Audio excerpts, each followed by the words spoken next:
marka booliskii la geeyay labadoodiiba mid waliba labadii waalid wuxuu midba midka kale ayuu eedeynayaa uu leeyahay maya aniga sabab muu yahay canugayga ee ayadaa sabab ah ayadana waxay leedahay aniga sabab muu yahay asagaa sabab ah haddaba markii labadii qof ay sheekadii isku tuurtuureen ilmihii saqiirka ahaa ee baahida u dhintay dambigiisii yaa la saaraa yaa eedda la saaraa aniga hodan ahaanteeda because hooyaan ahay caruuraan leehay aniga ahaan markaan tan ka shaqaysiiyey eedda waxaan saaraya 70% ayada sababta u saaraya ma garanaysin kaalay qasadana assalaamu calaykum waraxmatullaahi wabarakaatu isku soo noqdo wanaagsan walaaladeyda waana walaashin hodane channelkaadiga daawanayso channelkeeni hoda online haddaad nagu cusubtay soo dhow gacmo furan subscribe nagu dhiirigeli videogan aad u kacjabi like fara badan iska saar free maahano saar like to subscribe na saar because dadka qaar waxaa jira way i daawadaan waana ku mahadsantii maadaama i daawatay laakiin subscribe tan iska saarno free waaye siina share garay insha allah qisadan waa qisadii labaad oo idinka iiga soo codsateen mar labaadna waxaan idin leedahay qisooyin saas camal haddii ay jiraan oo aad jeceshihiin inaad channelkeena aad ku aragtaan qaybta commentiga amase snapchat iyo instagramkayga iigu soo dira waana inoo soo ogaana maxaa ku ogeydeen walaashiina soo baaray waana soo ogaaday qisadeena run ahaantii marka aan maqlay qisadan waxaan anigu ogaaday hal laba beri ka hor laakiin maadaama qisooyin ay ka horeeyeen ay diyaarsanaayeen kuwii hore ayaan qaatay laakiin tan maadaama idinka xoog ah saarteen waa inoo soo ogaaday qisadan run ahaantii yani waa qiso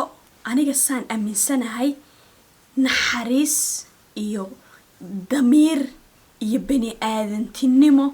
ka fog run ahaantii qisadan haddaan inoo gudagalo waxay ka dhacday dalka Masar ayay ka dhacday yani been ma idin sheegayay last 5 days trendingka ayadaa qabsatay hashtag okay qisadan Masar ayay ka dhacday waxay ka dhacday magaalada la yiraahdo Talkha magaalada Talkha la yiraahdo waxa inooga soo qaaday qisooyin hore xasuusataan almuhim magaalada la yiraahdo Talkha xaafad laga siidho yani Talkha waa magaaladii laakiin xaafadana magaceeda al-Yubi ayaa la dhahaa xaafada magaceeda intaas haddaan isla garanay qisadan waxay ku saabsan tahay ilmo la yiraahdo ama saqiir la yiraahdo magaciisa Anas yaa waay intuu ka socdaa intuu u jeedaa Anas marka saa qisadiisa u fahano gadaal ayaa waxa u noqonaynaa 5 sano ka hor waxa isbarteen Cimaad iyo Amaal Cimaad iyo Amaal markii isbaranayeen Cimaad wuxuu jiray 22 sano Amaalna waxay jirtay 20 jir way isjeclaadeen jaamacadda la isla dhiganayay aheed waa la iska helay waa ku qarwaaw habeenkii ma seexdo waa riyooda almuhim waa la isguursaday Cimaad iyo Amaal markii ay isguursadeen kadib Amaal dadkoodu yani dad waxay ahayn marka Cimaad ama wiilka loo barbar dhigo dhaqaale ahaan xaafadoodu gabadha xaafadeedu dad waxay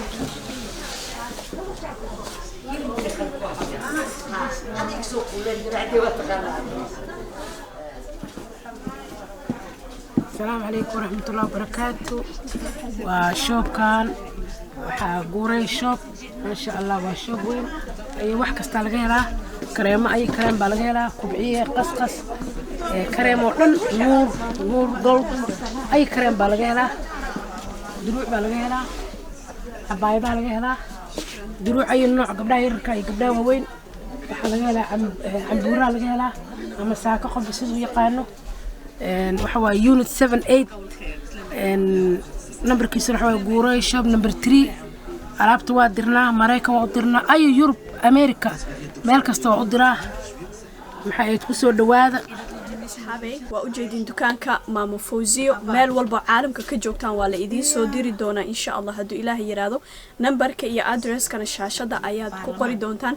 waa u jeedin labiskayga xataa Maamo Fawziyo waaye markii insha Allah saas ula socda shaashadana waa ka arki doontiin salaam calaykum wax yar kiishka qoyan yahay ay ahaayeen Cimaad marka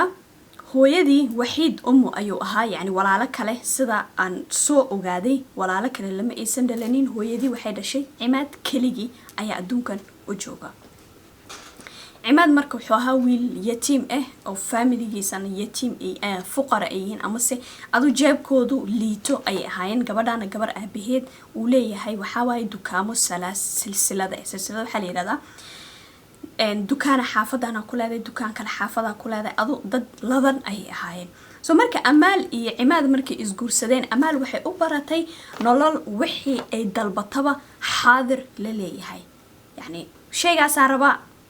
ya alcayn waraas camal ayay u baratay so cimaad wuxuu ka shaqeeyaa magaalo kale oo ka baxsan magaalada liraa dalkha inkastoo magaalada iyo shaqadiisa lasoo bandhigin laakiin sida ay wargeysyada aan ku kalsoonahay ay sheegayaan magaalo ka baxsan dalkha ayuu ka shaqeeyaa oo wiigiiba hal mar ayuu soo noqdaa yacni bishu 4 wiig waaye soo maaha wiigiiba hal beri oo wuxuu leeyahay fasax oo gurigiisa ku soo noqdaa cimaad iyo amaal waxay isku dhaleen 2 caruur wiilka weyn 2 wiilba waaye wiilka weyn waxaa la yiraahdaa magaciisa Marwan wuxuu jiraa 4 sano waxaa ku xiga wiil saqiir oo shaqada amaal marka ay Marwan ay dhashay waxay ku dhashay ahayd sida la sheegayo operation ama se waa lagu jeexay ilmihii koowaad okay markii lagu jeexay kadib yani way iska xanuunsatay dumarku waa ogtihiin yani rag iyo dumarka ayaa horay u gabooba sababtoo ah waa xaamilaysaa way dhalaysaa nifaaskay nuujintii tarbiyadii yani waa ka shaqo ama waa ka hawl badanahay ragga taasaa keenaysa 2 isku da oo isguursada ama 2-3 sano kala weynaa maamada marka aragto waxa moodaysaa qof weyn inay tahay ninkiina wali waa ishaaya almimtaas waxa keenaysa waxa waaye dumarku waa ka hor dhaqsan gaboobaya sababtoo ah way dhalaayeen jirkooda waxba ka soo go'ay aan inoo wade amaal markii ilmihii koobaad ama se wiilkeedii koobaad ay ku curatay oo Marwan ahaa waxaa la soo wajahday ama se la soo kulantay mashaakil saxiya ama se waa ay xanuunsaneed oo yani caafimaad taam ma aysan helin kadib markii ay dhashay wiilkeeda curad sidii 3 sano kadib waxay uur qaaday canugan hadda qisada dhanba ay ku socoto ee la yiraahdo Anas okay Anas waa wiil yar asagana operation ayay ku dhashay markii ay uurka ee labaad ay qaadayba mas'uuliyaadkii badanayso Anas markii uu dhashay waxa badanayso mashaakilkii jeebkii oo liita because ninkii waxa uu soo helayo iyo masruufka dhaqaalihii guriga isma keenayaan marka meeshaas waxa ka iimaanaysa ninkii naagtii 24/7 inay isku kacaan oo isdagaalaan amal marka inta qisadan ay dhicin ka hor 3 jeer oo kale ayay guriga ka duday ama se ay ka soo carootay taasna idinka ii sheegtay waa maasantiin horta waa ila shaqaysin moogtaa thank you idin lahay way ka carootay guriga 3 jeer hadda ka hor ayay ka carootay ahayd mar 2 caruurba waa ay ugaaga tagtay midna labadeeda caruurba way wadatay midna waxay qaadatay ahayd wiilka yar ee weyn laakiin mararkaas dhanba ilaahay waa uu asturay ilaahay ma ogtahay adoonkiisa mar uu asturaa laakiin maalinku ku kashifo ilaahay ma noo kaso amal waay marka mashaakilka awalkiisu waxay ahayd cimaad iyo amaal ayaa isku kaceen waxaana la isugu kacay qaybta dhaqaalada waxaad keenaysid gurigan ma kafeynay iyo asagoo ugu jawaabaya aniga awoodeydu intaas waaye ka badan ma awoodo mana keeni kari ayuu afcad ugu dhahay amaal marka jawaabtii oo cimaad ayay ka xanaaqday wiilkeedii yaray Marwan ayay gacanta qabsatay waxay ku tiri fiiriya wiilkeedii yaray curadka ayay qaadatay waxay ku tiri biyo filterska ama si biyaha caagadaha ku jira ee filtraraysan ayaa soo gadaya ee ilmaha la sii joog cimaad marka isla maalinkaas waxay ahayd in uu baxo oo magaaladii kala tago oo shaqadiisii aado because ninkan weegii hal mar ayuu yimaadaa gurigiisa ifahmaysaan okay amal marka waa ay baxday wiilkeedii yaraana waa ay qaadatay waxayba ileen tagtay naagtan waaba naag biyo ay soo gadayso iyo wax ay u socoto ma lahane waaba naag xanaaqday oo dudmo u socoto wiilkeedii curadkay qaadatay gurigii hooyadeed iyo aabaheed ayay ku laabatay okay marka sababta idin lahay qaladka anu ayadan saaraya haddaad ogaanaysaan ninkii marka oo cimaad ahay oo wiilkii yaraa Anas wuxuu jiraa markaas 4 months 4 bil kaliya ayuu jiraa yani waa ilmo saqiir waa wali naas nuugay maadaama ay naagtiisu ku tiri biyo ayaan soo gadaya ee ilmaha sii hay waxay ahayd soo maaha inuu ilmaha sugsiyo timekii shaqadiisa haddii lasoo aado inuu at least waxay ahayd naagtiisu ku yidhahda de anu shaqa u socdaay kumee walaalay ilmahan kaale iga reeb way dhici weyday telefon maba haystiba dheh rasiidkuuguma jira dheh taas xadna waa qaadana laakiin at least cimaarada amase sarta ay degan yihiin dadka degan inuu ku yidhahday ahayd saan ayaa jirta shaqaana iga dhacaysa please iga reeba darisku waa iscaawiyaan waa laga reeba cimaad marka wuxuu sameeyey intaa aan soo sharaxay oo dhan midna ma uusan sameynin iridii ayuu furay weliba ma uusan xirin suu sheegayo irida ma uusan furin canugii yaraaya anas qolka jiifka sariirta ayuu saarnaa awalbo canugan iridaa u furnayd albaabka oo guriga dhanba laga soo galayana wuu furay wuu baxay wuxuu iska aaday shaqadiisii ma fahmaysin xaguu aaday shaqadiisii amaalna intay joogtaa amaal gurigii hooyadeedii iyo aabaheed canugeedii curadkii ayay qaadatay oo caro amase dudma ayayba ku maqantay saasayba ku dudsantahay saaxiibtaa okay canugii marka yaa u maciina waayo hodane canugii waxa u maciin ilaahay adduunkan keentay ayaa jeclaaday canugii 9 maalmood fiiriya maya 9 days 9 maalmood ayuu canugii baahi u dhintay oo xataa meydkiisii sawirka geeskaygaad ka arkaysay sariirta oo saarnaa canugu waaye meydkiisii xataa ilmaha waa daatay because ilaahay hanoo fududeeye qofka bani aadanka marka uu dhinto ee la aaso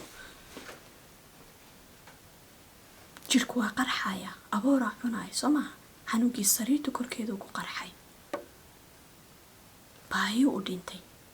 wax qayladiisii maqlay dariska xataa markii la wareystay way dhaarteen ama maqalay dheheen anaga okay laakiin anigu waxaan la yaabanahay ninka maaha yes wuu qaldan yahay 1000 times wuu qaldan yahay waa ogahay laakiin labadooda waxaa qaldan ayada reasonkay u qaldan tahay ma garanaysaa way og tahay inuu ninkeedu baxaayo oo shaqa aadayo way og tahay inay saqiir naaskeeda nuugaya oo wax qabsan karin oo wax afka gashan kareynin baby saqiir cad bisil inay guriga uga soo tagtay way og tahay kaba soo qaad way ku xumaynaysay waa ogolahay kaba soo qaad way xanaaqsan tahay bardu waa ogolahay taas xataa laakiin maalinkii koobaad maalinkii labaad saddexaad afaraad ma tabaysa miyaa ilmaheeda naasku miyuusan caana gelaynin ilaa ilmuhu markuu ooyo hooyada naaska siisay adiga idaawanay haddaad hooyo tahay waa og tahay ilmahaagu marka uu oynayo haddii uu naas nuugayo naaskaaga caanaa soo galayo isla markaasba hooyada waxay ogaanaysaa inuu ilmaheedii baahiyoonayo amase gaajo ay hayso ilmihii 1 2 3 4 5 9 maalmood kadib isma wacdaan asagana kookala waaye habaarowba qabiyaaye ma dhahayo naaya kaale ilmahaaga soo doona anu shaqaan aadayaa ilmahaaga ka warhay maalinkii koobaad haddayba noqon weyday maalinkii labaad miyuusan isdhehaynin intoo waxo haye ilmihii ma soo qaadatay anu waa kasoo tagay guriga ma isheshan adiga ilmihii male ayadna asaga ma wicin asna asaga ma wicin tamankii yaa bixiyey laakiin saqiirkii yaa bixiyey malaa'igtuu ilaahay awalba hadiyad adduun awlaad waa hadiyad ilaahana siistay ilaahana qaadan karo ilaahay hadiyadiisii wuu ceshtay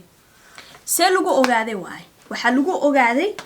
9 maalmood kadib ninkii gurigii ayuu kusoo laabtay markuu gurigii kusoo laabtay wuxuu arkay guriga sidii uu uga tegay inuu albaabku u furan yahay oo kubaayad amase koob xataa meeshii meel wax walba meeshii uu yaalay oo uga tegay sidiisii oo gurigu yahay wuu soo orday suu asaga sheegayo wuxuu soo galay qolkii ilmuhu yaalay isla qolkiiba haddii uu galaybo riixad amase ur ayaa ka hortimid because bani aadanku jismigiisu waa ura ilaahay maalinteena maalin khayr qabtaa ka dhigay muxuu sameeyey waaye markuu arkay ilmihii inuu dhintay oo meydkiisii uu already baaba rabo oo waa fahmaysiin uu baxay wuxuu tegay dhakhtarka qaybta emergency-ga dhakhtar ayuu la kulmay oo ilmaha ku saabsan markaasuu ku yidhi dhibkaas ayaa i haysto ee i caawi oo waxaad i siisaa shahaadad wafaad. masar iyo wadamada hormaray waxaa waaye qofka haddii uu dhinto layskama aaso sida wadamada afrika badanaa la sameeyo. waa in qofka marka la duugayo la wataa waraaqad dhaqtar kasoo baxday magaalada wadankaas laga ixtiraafsan yahay oo cadaynaysa qofkan inuu dhintay, sababta uu dhintay, magaciisa, da'diisa, meesha detailska qofka. almuhim dhakhtarka ayaa ku yiri maya, risk waaye, ilmaha reasonka uu u dhintay waxa dhan orod oo booliska u sheeg because maba duugi karo. mifahmt asoo waraaqadaas haysanin maqbarada amase qabuurada oo dadka lagu aaso waxay leeyihiin bawaab amase waardiye ayay leeyihiin. waardiyo adoosa waraaqadaas tusin uusan fiirinin makaa yeelayo qof inaad duugtid amase aad aasid. almuhim booliska ayuu tegay, waxa u sheegay sidii wuxuu dhaceen. markaasaa lagu yiri ilmahaaga aad guri uga tagtay oodan hooyadii u wicin, oodan adiga dadkaaga u wicin, oodan jiiraanka u wicin. wuxuu yiri waxaan moodayay oo waliba igu tiri igaga tagtay biyo ayaan soo gadanayaa oo waan soo noqonayaa. waxaan isdhahayay waa ay soo noqonaysaa, aniga qaladka ma lihi buu yiri, ana bari minkum. ayadaa qalad kale, ayadiyaa la wacay, waa la wareystay. waxay tiri aniga qaladka ma lihi oo ilmahan anigu asaga oo nool, ilmahoo nool ayaan guriga ka tegay. waxaan isdhahayay reasonka uga tagtay maxay tahay marka lagu yiri waxaan isdhahayay ha arko mas-uuliyadda ilmaha waxa ay ka dhigantay iyo aniga culayska korka iga saaran azahooya ahaan inuu ila dareemo ayaan rabay. taasaa keentay inaan ilmaha ka tago, maadaama asaga ka taga uusan ii soo sheegin, asagaa qaldan. ayadaa lagu yiri marka hadduu asaga soo sheegi waa waabad ogeyd inuu shaqo tagaaye maad istiraadid aawa ilmihii ma isdhihin miya? maya, waxaan isdhahayay aaba waaye waalid waaye mas-uuliyad uu qaaday, laakiin aniga hodan ahaan 70% ayadaa qalad kale. ayadaa foolatay, ayadaa 9 bil uur ku waday, ayadaa 4 bil xataa at least naasiisay. beerkii hooyanimo ayaduu ku jira, ayada asaga ma ku jiro, asaga waalid waaye. laakiin haddii hooyada iyo aabuhu aysan kala miisaan sareynin, rasuulkeen calayhi salaatu wasalaam ba muu dheheen 3 jeer umag thuma umag thuma umag. marka umagta 3 jeer lagu celiyay xikmad baa ku jirta oo ah beer hooyanimo iyo qalbi hooyanimo ayaa meesha yaala. ayadaa qaldan. labada haddii la isoo barbar dhigo hodan la looyaad xukumineed amase xukumka xun aad siinleed ayada, because ayadaa hooye ah, ayadaa naaskeeda caano ku jiraan, ayaday ahayd inuu beerku halowsado amase qalbigu qarqaro udhao aaway beerkaagii. almuhim qasadii aad dalbateen inta ayay kusoo dhammaatay. labadoodaba waa ay xiran yihiin oo taxqiiqaadka ayaa ku socda. canugiina waa la duugay oo shalay toole ayaa la duugay because qisadan 5 days ago ayay dhacday ahayd sida wargeysyadu ay sheegaan. 5 beri ka hor ayay dhacday. shalay ayaan canuga la duugay. wixii kasoo ziyaadana isoo xasuusiyay qaybta comment sectionka kusoo sheega, waana idin la soo wadaagi doonaa. inta ayaan qisadeena kusoo dhameeyay. hadda ilaa waqtigan aad daawaysay like fara badan saar, siin share garay, comment qurux badan oo dhiirigelinana ii reeb. anu walaashan hodan intaa ka kulmeeno fi amaanillah.